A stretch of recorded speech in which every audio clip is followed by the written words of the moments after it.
I just woke up one day and couldn't see out of one of my eyes. I had no idea what was wrong, and I had blurry eyes for about 6 weeks, and then it just came back on its own.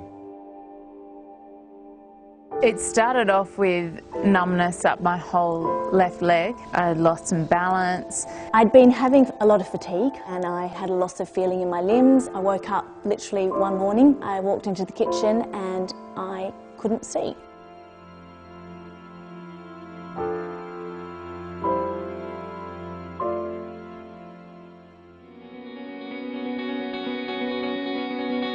MS is one of the most common conditions of the central nervous system, with over 23,000 people living with the condition in Australia and more than 2 million diagnosed worldwide.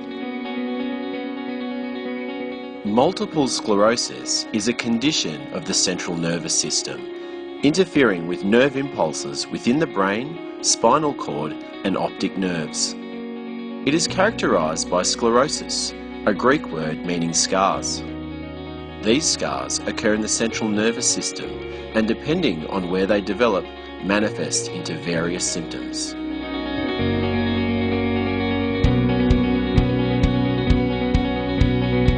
I'm John Parrott and I'm a consultant neurologist at North Shore Hospital in Sydney. I see all neurology, but I've got a special interest in neuroimmunological disorders and in particular multiple sclerosis. To me, MS is very interesting because it's variable, it's greatly different between people, it's enigmatic, there's a lot to find out about MS and there's a lot at stake.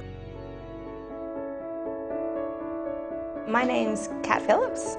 I was diagnosed in 2012, however my first big sort of relapse was in 2011. It was really scary when I was first diagnosed. I think I didn't understand MS like I do now. I have a lot of eyesight problems as a result of the optic neuritis, and that can be really difficult on a day-to-day basis because obviously I can't drive on those days. I've had times where I've gone out and then I've had to call my partner to come and pick me up because I'm not able to drive home. There's no predictability about it. You make plans. Some days it all goes well and other days you're just not going to be able to get out of bed. I've met quite a lot of people who have MS, and there's that big debate on whether you let people know you have MS or whether you keep it as a secret. And I found it really, really great being able to tell people that they'll really help you with anything. My name's Lisa Melton. I'm the Research Development Manager at MS Research Australia, and my job is to help coordinate and facilitate the collaboration between national groups of researchers, and also I communicate the research progress to the MS community.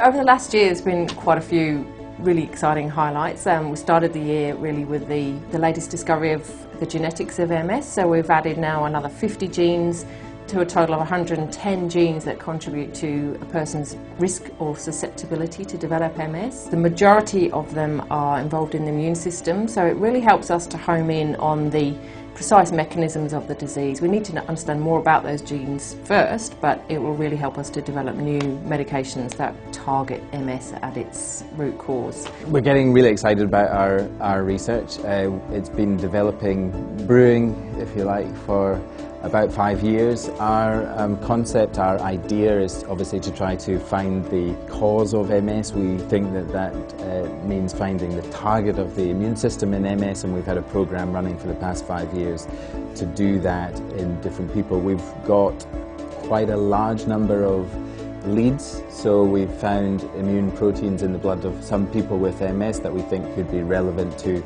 the development of inflammation and therefore the development of the condition, and it's progressing quickly now. We'd be very hopeful to expand in the next year or so and to publish a lot of that information which will help with diagnosis and treatment. I feel quite lucky that there are different options with MS treatments because the first one I tried didn't work for me. I had the option to try a different one. Constantly hearing about new innovations and new things that are popping up here and there in terms of discoveries with MS research, and it's really reassuring to know that there is so much going into it.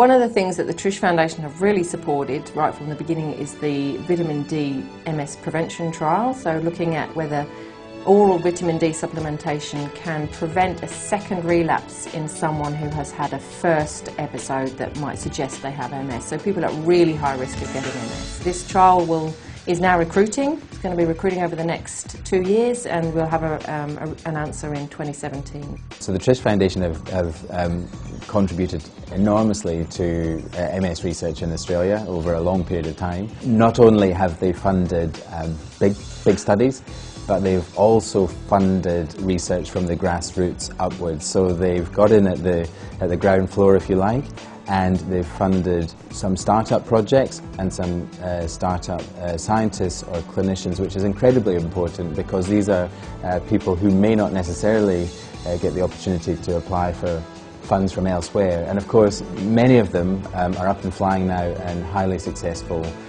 researchers and have made some important findings in MS.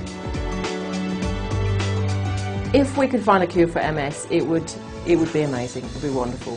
MS has an enormous impact on the individual with MS, but the impact goes much wider than that. The family, the friends, the community are all affected by MS. So, you know, if we could reduce the impact of MS, if we could get rid of it altogether, it would be a great achievement. I'd love to put myself out of a job. It would mean everything. It would be a fantastic day, and I mean, I think just principally and almost entirely for people with MS, that would be enormous. The Trish Foundation is such a great cause. Carol is an amazing woman behind the Trish Foundation. Even just speaking to Dr. Parrott today about some of the amazing research that's going on at the moment, it's so fascinating. I really think that we are on the cusp of different discoveries and that within my lifetime there will be a cure. There is a cure for MS, and the Trish Foundation wants you to be there when we find it.